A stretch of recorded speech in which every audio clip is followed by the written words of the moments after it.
year I broke the world record for the 100 meters, and now somebody else has subsequently broken it. So I would really like to take that back.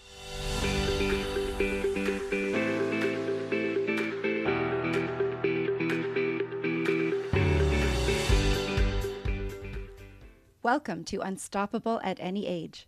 I'm Dr. Shauna DeRue, naturopathic doctor, master's athlete, and founder of a global movement helping women train for their future health. This podcast exists for one reason: to expand what you believe is possible with age. Each week I sit down with women who are redefining the trajectory of their lives, athletes, scientists, founders, and leaders who are continuing to build strength, performance, and momentum in their 40s, 50s, 60s, and beyond. Along the way, we explore the science of metabolic health, movement, and longevity, and the daily decisions that protect your brain, your body, and your future. Because how you move today determines how you live tomorrow. This is Unstoppable at Any Age. Today's guest is Wendy Alexis, a masters sprinter, world record holder, and one of the most joyful, grounded athletes I've met since stepping into the world of masters track and field. At 71, Wendy recently became the fastest woman in the world in the 70 to 74 age category in the 60 meters indoor. But this conversation is about so much more than records. It's about community, purpose, possibility, and what can happen when you decide it's not too late to begin again. Welcome, Wendy. Thank you so much for joining me today. And I've been looking forward to this conversation for a couple of weeks now since we last spoke, because you are one of the inspiring women that I met on the track a couple of months ago at the Canadian Indoor Masters Track and Field Championship. So thank you for being here with me. Oh, thanks for having me, Shauna. All right, so I'm going to lead with Wendy's recent world record, just because I want you to know a little bit about who she is in the track world. And then we're going to talk more about how her life and journey have led her here, because what I'm hoping that you see from this podcast is that this is a path that's available to all of us, that there is coaching and training for athletes who come back to sport or get into sport at a later age. And Wendy's just an amazing example of literally taking advantage of that and Running with it. literally running with it. Exactly. So you just became the fastest woman in the world in the 70 to 74 age category in the 60 meter on the indoor track. So what did that moment actually feel like for you? It was great because I'd been looking for that record for a while and thought it was possible. You can have a million dreams and they don't pan out, or something intervenes, or you get injured, or you have this year we had a bizarre training season because we didn't have our home track, so we had to travel far to be able to train at all. There are a lot of things, there are a lot of factors that play into it.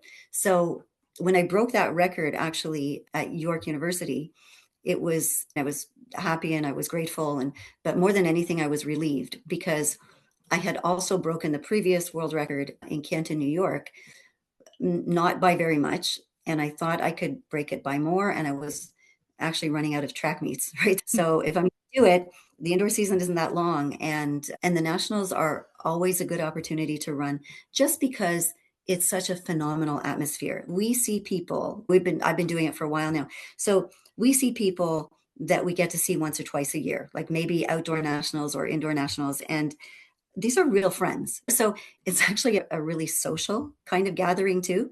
But so I was thrilled to be able to run there. Thrilled that I broke the world record, but I actually had some kind of flu bug or something that weekend. So as happy as I was, I just wanted to get it over with and get off the track because I felt absolutely horrible. Got over it quickly, but I felt terrible. Looking back after, it's a weird thing when somebody says at a certain distance, you're the fastest person, the fastest old person in the world. That's just really cool because I don't know, it's a bizarre thing to think that nobody has gone this fast before. But then you also know that there's somebody coming right behind you. Someone else is going to break that record. It's not something I own. It's something I did once or twice. And that's going to be somebody else's. But just the feeling in the moment is, yeah, it's really exhilarating. It's fun. And you have a moment where you reflect really quickly on your training that season. Or I always think of the people who have helped me get there. Yes. Because I don't do this. And that's what anybody doing any kind of sport, I think, or if you're starting out, you really need to understand that We don't do this in isolation. I can't do this. If I don't have the coach that I have, he's incredible and he's patient with me and he develops amazing programs. If I didn't have Sean, I don't run like this. If I didn't have my physiotherapist, Theo, who is, as far as I'm concerned, some kind of wizard genius or something, if I didn't have him, I wouldn't be doing this. If I didn't have my sports medicine guy, Daryl Menard, I wouldn't be doing this. If I didn't have my training partners, there are so many people that are involved in this. So when you break a record or when you win a medal or whatever, I think it's a fairly common thing to actually look at the people and be really grateful for the people who got you there in the first place because we don't do this in a vacuum. We don't do it on our own. And I tell people I provide the legs, but really and truly, that's all I do because everybody else is taking care of me. And for them to be putting that kind of energy or time or commitment into somebody who's 71, that's a big deal. There are lots of coaches around and there are lots of athletes,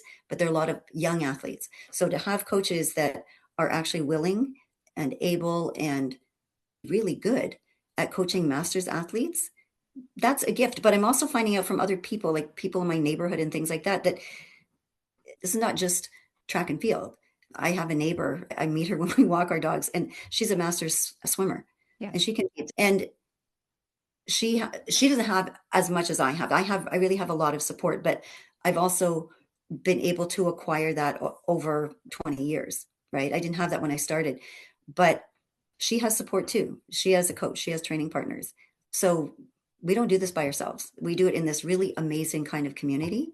And that's probably the best part of doing it at all.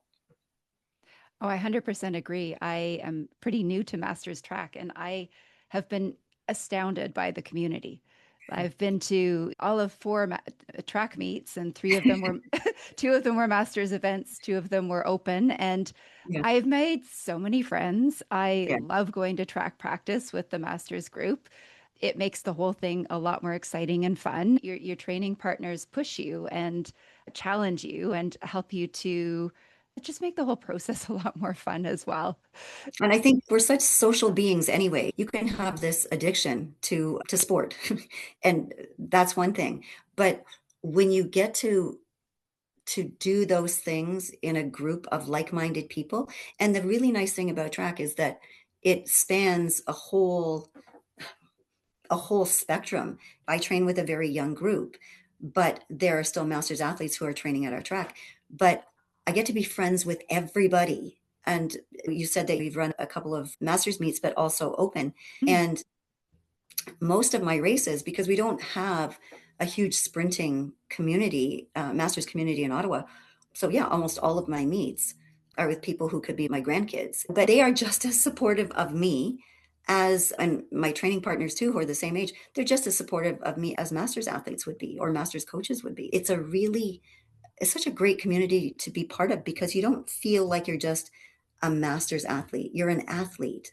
And mm, who gets to do that the second time around, or even for the first time if somebody hasn't done it, if they didn't do track when they were younger and they get to start when they're 50 or 60, or you hear of all kinds of people. Olga Kotelko, she was our friend and she's a legend in masters track, and she started at 70, and right. somebody mentioned it to her, yeah, when she was playing softball with with an old people's league, and she could run fast to the bases, and they said, why don't you try track? And of course she'd never heard of it. And so you have these people who are starting at 70 or 75, and they're finding their tribe when they get there. And it makes me think that it's pretty much never too late. If you find something, or you're passionate, or you're just interested and you want to try it out, there are always a whole lot of people that are ready to welcome you. It's just, don't let the opportunity pass you by, because you will, I don't know anybody who has regretted it. I know people have had to leave because of injury or family commitments or health issues or something, but nobody has ever regretted the time that they spent forming relationships at the track. And Mm. they follow you. So even if you leave, those people are still your friends. You still keep in touch. And where do we get that? That to me, that's a gift. That's a huge gift. It is a huge gift because a lot of people say that it's hard to make friends as an adult. I Yep. think all you have to do is go find a sport or an activity you love, and you'll find tons of like-minded Yeah. people. I made so many friends in the past 6 months that, Yeah. again, that just blasted that story out of the water. It's true. And I think the more people work from home and things like that, the more isolated people have become. Or maybe it was just during COVID when people were stuck at home that we realized how alone we really could be and how much we need that social network. If you can go out and physically do something that's good for you, and you can have a whole lot of fun doing it, and you know that those people you're doing it with will be the for the rest of your life friends, it's like, why not? Hmm. Why not? It's, yeah, I think we're just really lucky. I'm glad you found this too, Yeah. because those of us who have been in it for a long time, we want other people to know because it's cool. It's like being a kid again, especially if you're retired. You're not retired yet, but No. if you're retired and you have those work responsibilities are gone, then you have more time to play with. But when you think about something like track, it's what people do naturally anyway. Pretty much every kid runs with their friends. They play in big sandboxes. They throw stuff around. You're throwing a baseball, or you're throwing a volleyball, or you're throwing stuff at your brother or something. But you run, you jump, you throw. And you do that when you're a kid and your body moves that way naturally. So you might have more creaks and stuff when you get older, and you might be a little more prone to injury, but that's only because you're putting demands on your body that you haven't put on for a while. So if you start and you do it continuously and you don't go in 100%, and I can train like oh who's been training for 10 years, and you do it smartly and you have somebody overseeing your program too, so that you're not tempted to, because I think a lot of us are pretty crazy anyway, but you're not tempted to go whole hog before your body can handle it. You're going to build up that strength and that resilience. And even those little micro tears that you get are going to start repairing themselves a lot faster. And you're going to find 6 months in, or a year in, or 5 years in, that you are stronger then than you were when you first started. So I started back when I was 50. And I remember I was a teacher, and we had been off for the summer, and my classroom was the furthest one from the office by design. It was, but I had forgotten something at our first staff meeting and had to run upstairs and get it. And it was only that I hadn't been at school for 2 months, and got to the top of the stairs, and it's an old school, so a lot of stairs, and I was a little bit winded, and I got to the top and was shocked to think that, oh my gosh, is this what it means when they say that old age creeps up on you? During the school year, I'm running up and down those stairs a million times, but I'd been off for 2 months. So it shows how active I was over the 2 months. But that was the first time I thought, wow, this can happen to me. And just little knee niggles and things, and just little creaky things. And then I started track almost immediately after that. And that was accidental. But the fact that I did meant that 10 years after that, probably this is 21 years now after I started. And I think, unless I'm kidding myself, I really think that I feel better now than I did when I started physically. I'm stronger, I'm faster. I do a lot of weight training. I'm on the track a lot. I train in the pool, and all those things that are just little things that you start to feel in your 50s, I don't feel them anymore. So I'm not Superman or anything. So I know that they're going to come back and find me, but they can't find me as fast now. So I think all of that stuff that I've done in those 21 years has just set me up better. My life is great. And I don't get out of breath, and my hips don't hurt. They might hurt from a workout or Yeah. something, but that's why I go see my physiotherapist and I'm fixed up again. So whatever I'm doing to myself, I'm not overdoing it, because my body's able to recover and then go back for the next training session. And if I can live the rest of my life like that without being one of those crotchety old people that's sitting in a chair complaining, and then why not? And to be able to do it in the company of all these other crazy people too it's a blast. It's a blast. So, do you know how much I love the fact that you just said you're faster now than you were at 50? Like, I that am, is amazing because I but I just wasn't started so fast. track. Yeah. But I just started track and I feel like I haven't got even close to a plateau yet. And part Oh of no. me goes, oh, is this in my head? But no, I know it's not. You keep training, you do the work, you do the workouts, you do the strength work, you get good coaching, and you still can progress. And I think that's a huge misconception that people have that after a certain age, you can't improve anymore. And Yeah. you and I see people every day who start and they grow and they improve even when their biological age most of the world thinks it's behind them. Exactly, exactly. And somebody told me, a few people have told me in Master's Track when I was new that I would probably improve for 7 years anyway, and then I might hit a plateau. But that didn't even happen. I did improve. Yeah, I guess I did improve for 7 years.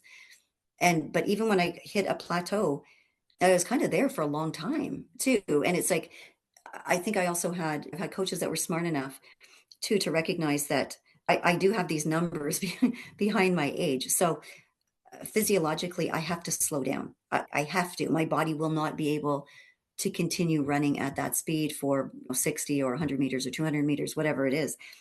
But they've also given me weight training to mitigate the loss of speed. So if physiologically I have to slow down, I'm also still able to build enough strength to combat that loss of speed. So it's a wash for a while. When I'm will I slow down? Of course I will, but I'm slowing down slowly, which is Yes. which is nicer than being on the roller coaster and it's a really steep decline. So, and that's not because there's anything unique about me.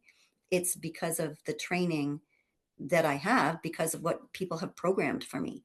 And Yes. it works. So it's just to trust those people around you who know 1,000 times more than you do, and your body can continue to perform. And it's not just to perform on the track. It's not just the fact that I can go and I can run races. That it's fun. I wouldn't train this hard if I wasn't competing. But it's the other things that I can do in my life. I have a 22-year-old grandson, but I have a 4-month-old grandson and I have a 4-year-old granddaughter. There isn't anything that I can't do with them Hmm. because my body still works the way it did when I was 40. So even for those really basic living things, it's like there isn't anything that I can't do yet.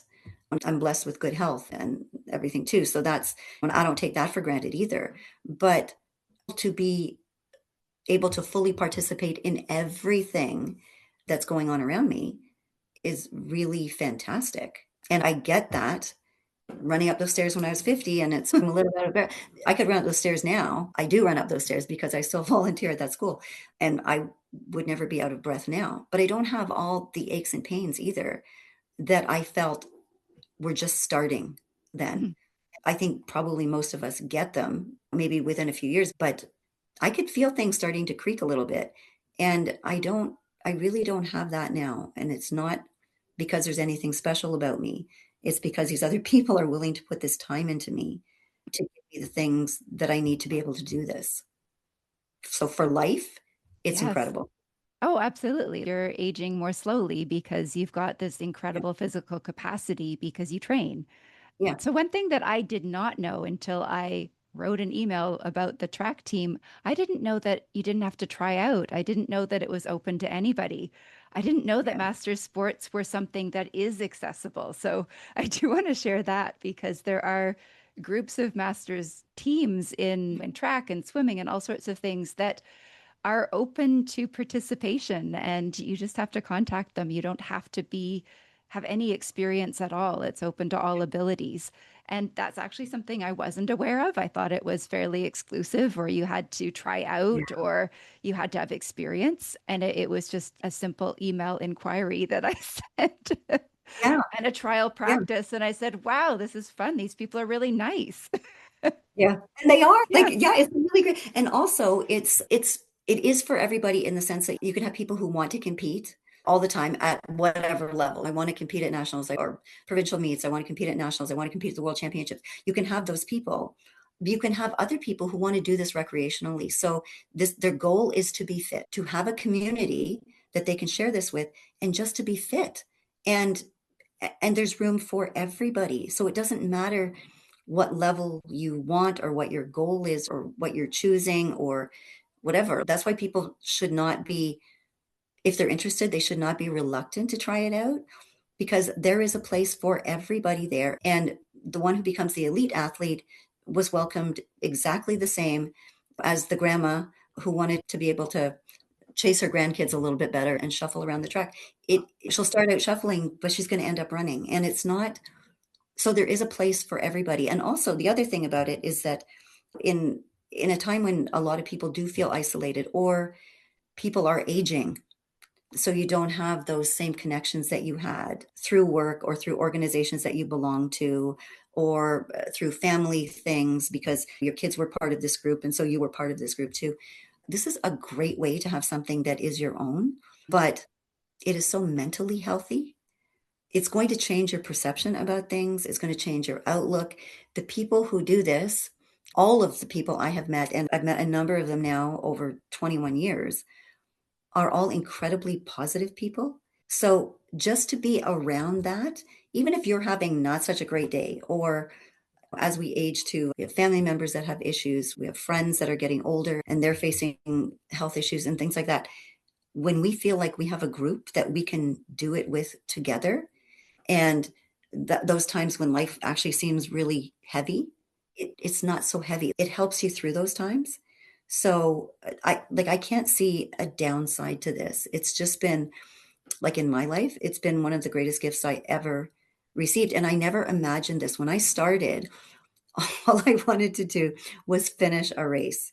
And it was 100 meters. That's all I wanted to do. And then I got hooked pretty quickly, but I thought it would be so exciting to be able to run in an Ontario meet. I remember the one that I went to and I was afraid to talk to people because I thought, oh my gosh, I've seen their names in the results and these people are good and they'll be unapproachable and stuff. No, it was the opposite. It Yes. was the opposite when somebody talked to me about entering the nationals and I said, oh, like I didn't even do that, I think, for 3 years because I was afraid to do it because no, I'm not good enough to do that.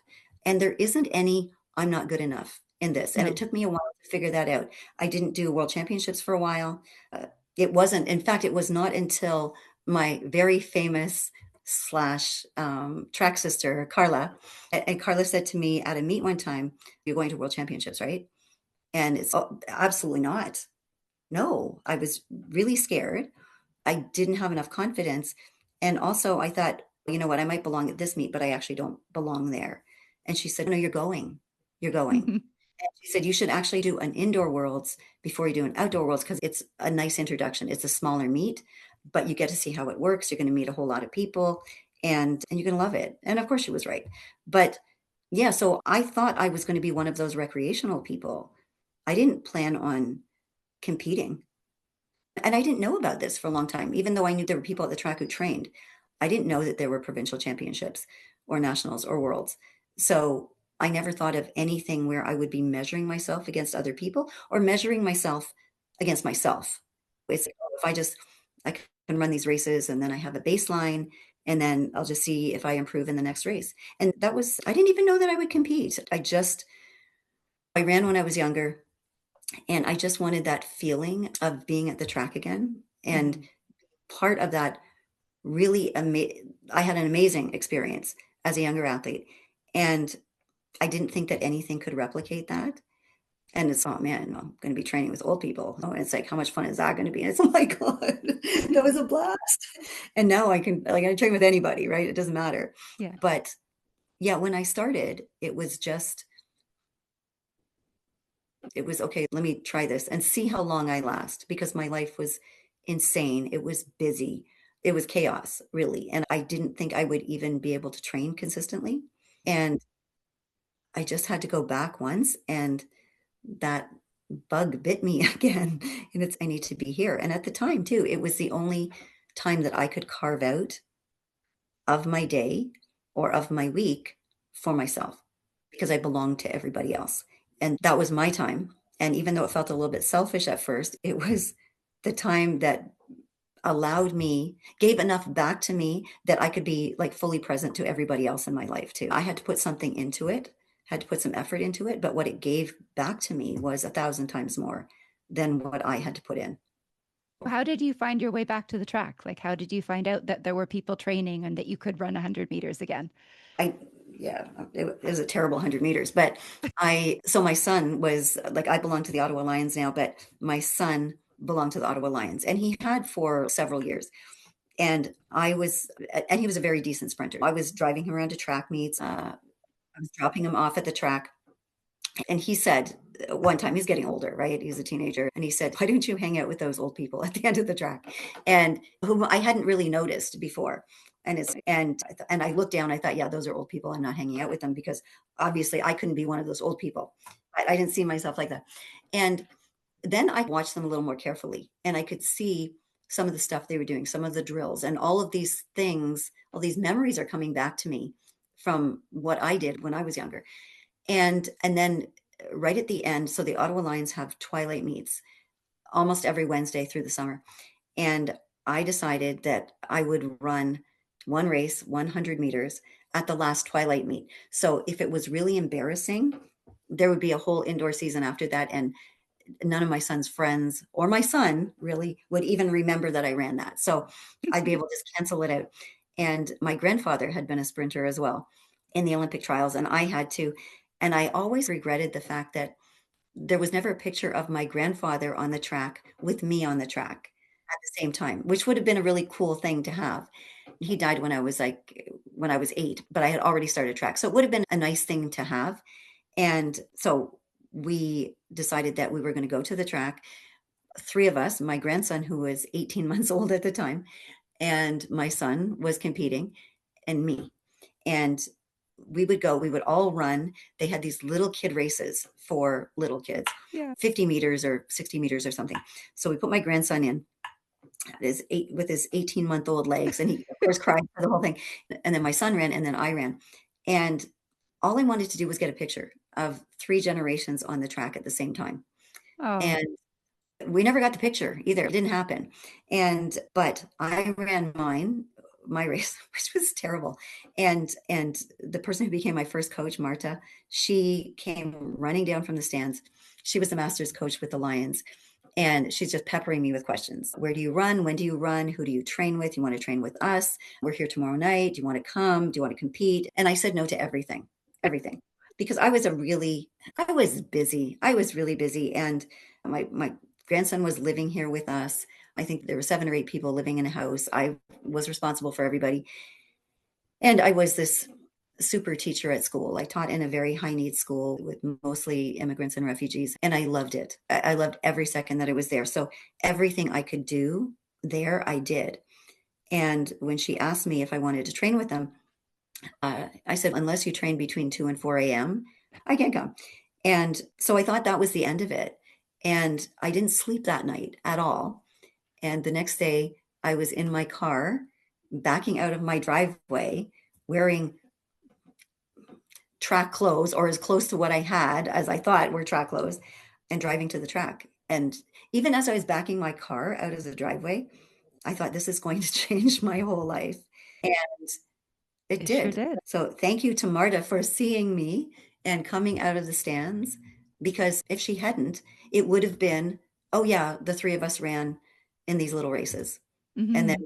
go back home and finish the summer. And that would have been it. And I have this whole other life because of that. First of all, because I did it, but secondly, because she saw me do it and said, here, do it with us, That's you know? awesome. And everybody, like, even when you talk to masters athletes too, everybody has this kind of moment where somebody offers them something, or there's just this chance that's passing by and they grab it. And it is life changing and it's really enriching too, because whatever you put in to it, you're going to get a million times more than that back. I want people to know that, like, this is something that's accessible to almost everybody. And every single person who could show up there would be welcomed either by a group or a couple of individuals or something. But when you see somebody, I'm at the track all the time and I see new people come in, and I'm not training with the masters group, I'm training with a different group, but I know them, I see them, I welcome them, and I keep in touch with them. I keep track of them too. You're always among friends there, always. People, like, if they're thinking about it, just like the Nike swoosh there. Just do it. Yes. Just do it. Just do it because you'll never regret that. Yeah, there's the community, but let's also talk about the joy of running because I Yeah. think we had a conversation about that before as well because that's something didn't I hadn't tapped into for years. Putting on spikes and running fast as I can. Oh my goodness, there's something amazing, especially on the indoor track around the curves. I probably don't look that fast, but it sure felt like it. I know. You know what's funny? I see videos of myself sometimes, and I, in my mind, I'm running this great race and I'm flying. And then I see the video, it's, oh, really? Really? That's how slow I look? So, but it doesn't matter. It's No, it's the it's feeling. what it's the feeling. It is so exhilarating. And the only thing I can compare it to is like I remember these times when I was a kid and I'd be running home because we used to go home at lunchtime for lunch. And I would be I would be running down the street. I would imagine, like, I would see leaves blowing down the street too, and I would imagine that I was actually chasing the wind. That was my thing. If I wasn't running with my friends, I was chasing the wind. I was jumping over like the hedges on people's lawns and stuff. But to me, it's just like the feeling is exactly like being a kid again. Hmm. Exactly. Every time, especially when you put on spikes. I think maybe there's some of that if you're I don't know, like a jumper or a thrower or a distance runner or a pole vaulter or something. But as a sprinter, that feeling of chasing the wind, of going fast, where you're free and like nobody can catch you. It's just, it really is like being 8 years old. It's, Yes. yeah. And this is crazy too. So my hair was longer and I just decided to get it cut because I'm tired of putting it in a ponytail. And I wanted to be able to go to the track and where we train, our outdoor track is right on Mooney's Bay. So we get the most incredible sunsets there, but we also get a breeze usually coming off the water. And to be there on one of those sultry kind of summer nights with the breeze coming off the water and just to be sprinting into that breeze or into the wind and have the wind blow through your hair. It's like it's such a stupid thing, but it's yeah, I want my hair shorter because I want to feel the wind blowing through it. Also, it's going to make me think I'm running faster than I am. It's that feeling of absolute freedom. And I don't know if everybody gets that, but I do. So even if I didn't compete anymore or if I couldn't compete anymore, I would I think there would be times where I would put on my spikes anyway, just to recapture that exhilaration. It's thing yeah, you feel like you're flying. It Hmm. and you don't think about anybody or anything, you're not chasing anything, you're just free. It's yeah, and I don't know anything else that's like that. I agree, and I didn't know what I was missing. Yeah, yeah, Yeah. because once you feel it, you don't want to you don't want to lose it. You Hmm. just want to recapture that. Regardless, that's where competing is it's it's exciting and it's challenging and it's a lot of things. But you have to I think it's really important even if you're competing whatever level you're competing at, not to lose that initial feeling. Yeah, I compete and yeah, of course I like to win and I like to beat people, but that's part of the game, right? The actual thing itself is more important than that. It's just to run and feel free. Yes. That's my absolute favorite part. Yeah. Isn't it the best? Yeah, I bought my first spikes in December. And it's like Ever. when you're, oh my God. Yeah. Oh, okay. See, I had to wear my old ones because I still had them in the garage from when I was a teenager, but Wow. I couldn't wear them for very long because the mice had gotten to them. So they had all these little holes in them. So I had to buy another pair of spikes. And even when I bought my spikes, I remember getting my first pair of spikes when I was 9 years old. And I remember my dad, my mom came too, but I remember my dad driving me to the store, the sports store, to get these things that were pretty much plasticky things. They were terrible when I think of it. But I remember getting them and thinking I was the luckiest person in the world because I Mm. put these things on and it's like little kids, like when I was teaching kindergarten for a while and kids would get their new light up shoes or whatever. And it's, oh, nobody can run as fast as them because look at my shoes, look how fast I am. And they would put them on and but it was like that when I was 9 and I put my first pair of spikes on because I'm fast enough now. that I deserved to wear spikes Yes. because I was competing. And when I went back, at 50 Hmm. and I bought another pair of spikes, it's, oh, I'm fast enough to wear spikes again. It was like being a kid again. But for you, it's even different because if you bought your first, if you just bought your first pair, it's even cooler. Yeah, to think I'm fast enough to wear spikes, anyone is if they want to. But yeah, it's an experience. And it's just reminding me of one of my teammates who got a brand new pair of spikes before, I think before Canadians, and they glowed in the back, and especially if the light shone them in a certain way, and they looked like his heels were on fire. And I had so much fun chasing him around the track with his heels on fire and his brand new spikes.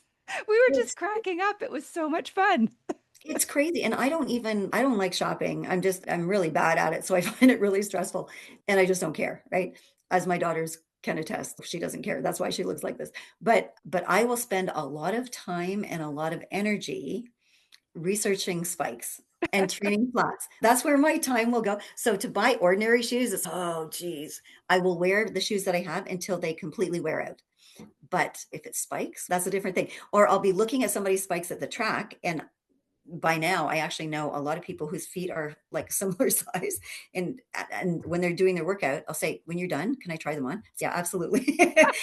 And it's such a big deal. I just bought new spikes for competition because I have a pair now that I love. But last night I'm using them in the rain and stuff. So I wanted another pair that I can use just to compete. And even then, it was the same feeling that I had when I was 50 and I bought new spikes because the mice had eaten my other ones. And when I was 9 and my dad took me to the store to get them. Yeah, And I'm 71. I'm 71. I'm still getting that excited about these shoes. that's the good sign. It means you're doing the right thing. Yeah. What are you still chasing? Is there a big goal that comes next? We have world championships in Daegu, South Korea this summer. So I'd like to do well. And also I had the last year I broke the world record for the 100 meters and now somebody else has subsequently broken it. So I would really like to take that back. And also I run 200 meters. I've never loved it, but Mhm. I like it more than I used to. So I'd like to run some decent times in that too. But I think I want to remember, even at world championships and world championships too, have just given me so many opportunities to meet so many people around the world who have become my friends and to travel differently. To It's not an aimless kind of wandering. It's traveling with a purpose and being part of something that is bigger than I am. It's bigger than my running career. It's bigger than my track club or whatever. But I think now, like I thought before, breaking a world record would be it. Once I've done that, man, I've made it. And that was a goal for a long time. Mhm. But I realize now it was a bit of a flawed goal. There is something really cool about thinking that for that one moment in time, even if somebody comes 5 minutes later and breaks it, for that one moment in time, you were the fastest person in the world. That's incredible. But it's only for that one moment. Those records will be broken by somebody else. I don't own any of them. I get a nice certificate from World Masters saying that I was the world record. That's nice. That's really nice. But it reminded me, once I did it, it reminded me of why I do this in the first place. And as rewarding as that is, and it is, or to win a world championship or to stand on the podium, it's incredibly exciting and rewarding and humbling. But every time it happens now, it just reminds me of why I'm doing this in the first place.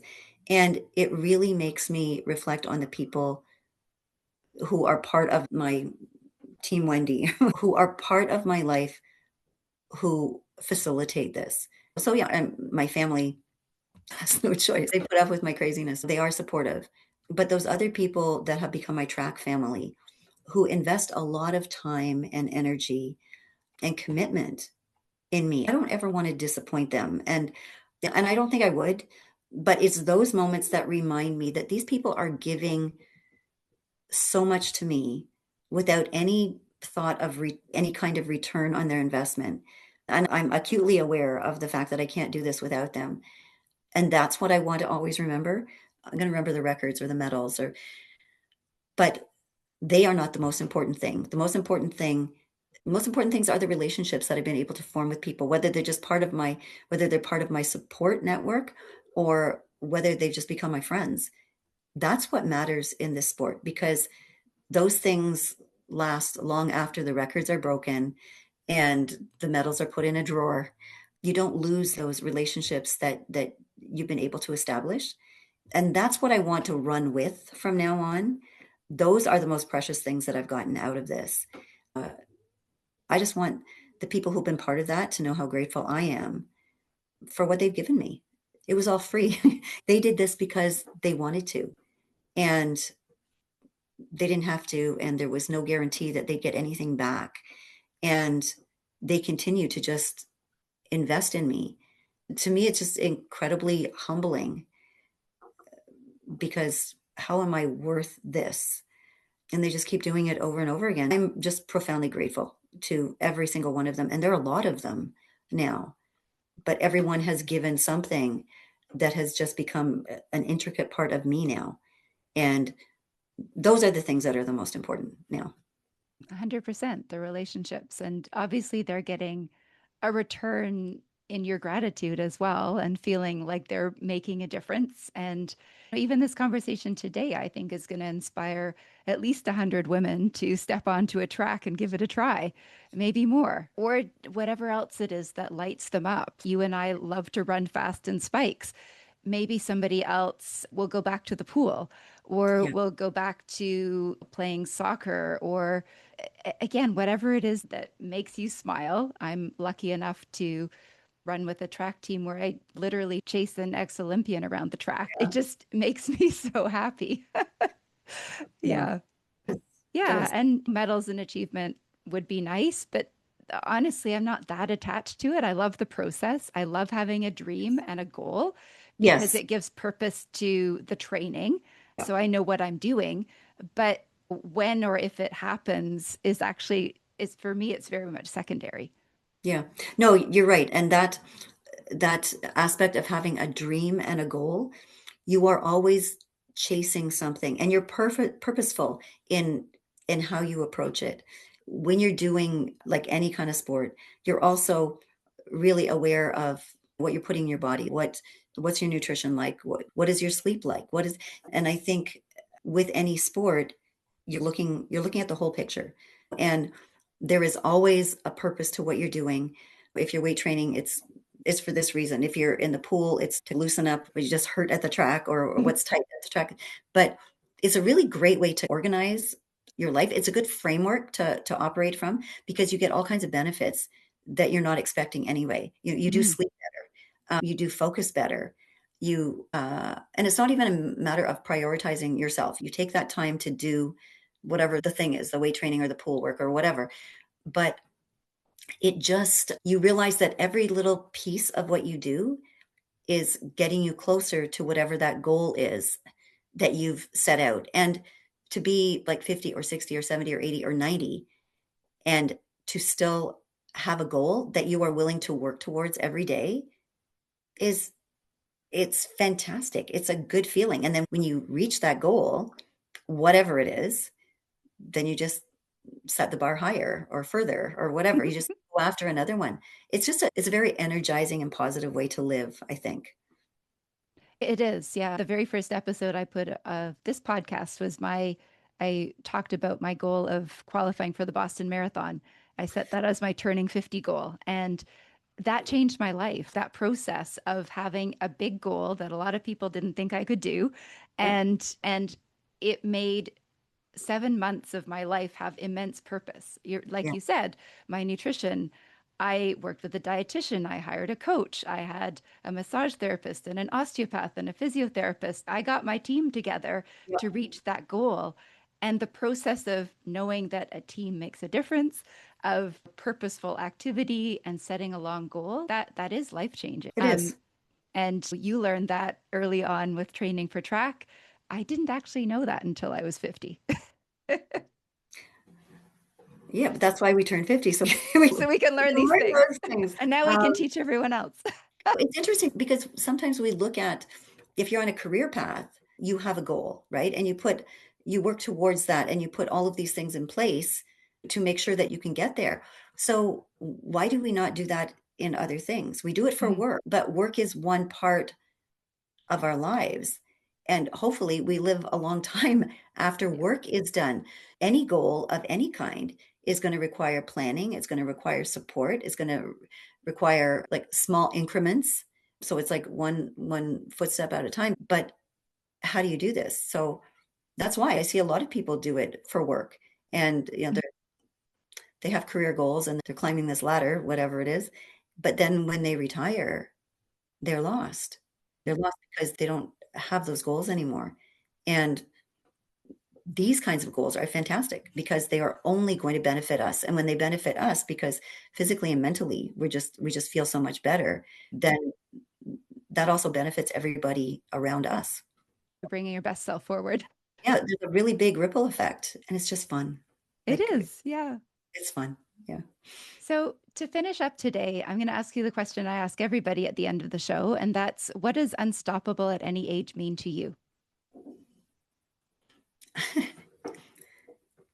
Unstoppable at any age makes me think of the people who have gone before me, especially in this sport, that have been unstoppable. Are they doing this sport the way they started doing it, like maybe 30 years ago?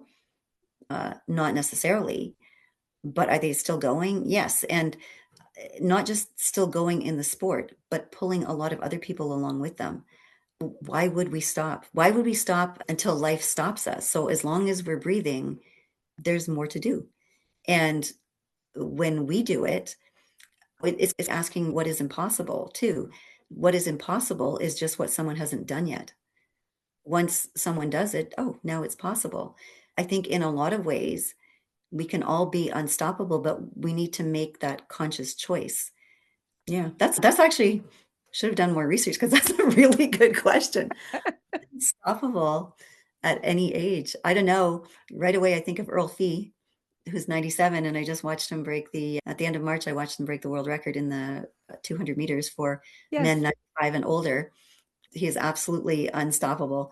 And somebody asked me just after his world record, I was walking across the track to talk to him, and somebody said to me, "Is that going to be you? Are you going to be doing this when you're 97?" And I said, That's the plan." But it's easy. It's easier for us, I think, to conceptualize unstoppable at any age when we've seen people who seem unstoppable at their Yes. age. So we have a lot of examples. We have a lot of examples just in our sport, and I'm sure every sport has them. But we have Earl Fee, we had Earl Whitlock at Whitlock, we have Carol Lafayette Boyd, we had Olga, we had Krista. We have a lot of people who have mentored us and have gone before us. So they're the ones that broke all those barriers because Yes. track was not a very big deal before, or Masters Track didn't exist, or nobody heard of it. So we saw those people do that. And they went before us, so it's just easier for us. And hopefully, we break some barriers too. We can drag a bunch of people behind us, but those people have been unstoppable. Yeah, I would like to be unstoppable. Life just keeps flowing, so Yes. we need to keep going. Thank you. No, I love that because when you see somebody go before you and break a belief or a paradigm or something that everybody else has held, it completely rewires your brain Oh yeah, in terms of what you believe is possible for yourself. And that's the whole point of this podcast is to change perceptions about women's possibility as they age and setting bigger goals for themselves if it lights them up. Some of us are competitive, some people aren't. It doesn't mean you have to compete in races, but just to drop some of those ideas about what we are still capable of as we get older. yeah, yeah. Because I think we're capable of a lot more than other people have given us credit for. But sometimes the one person holding us back is ourselves because we've bought into those myths too about aging, and they're not true. I can name a whole bunch of people that prove they're just not true. So, That's a fantastic way to end. So, thank you so much for this conversation, Wendy. I know you've inspired hundreds, hopefully thousands of women with this call. And thank you again. I'm so grateful for you being here with me. oh, Shauna, thank you. Thanks for letting me ramble. That's great. Okay, take care. Thanks.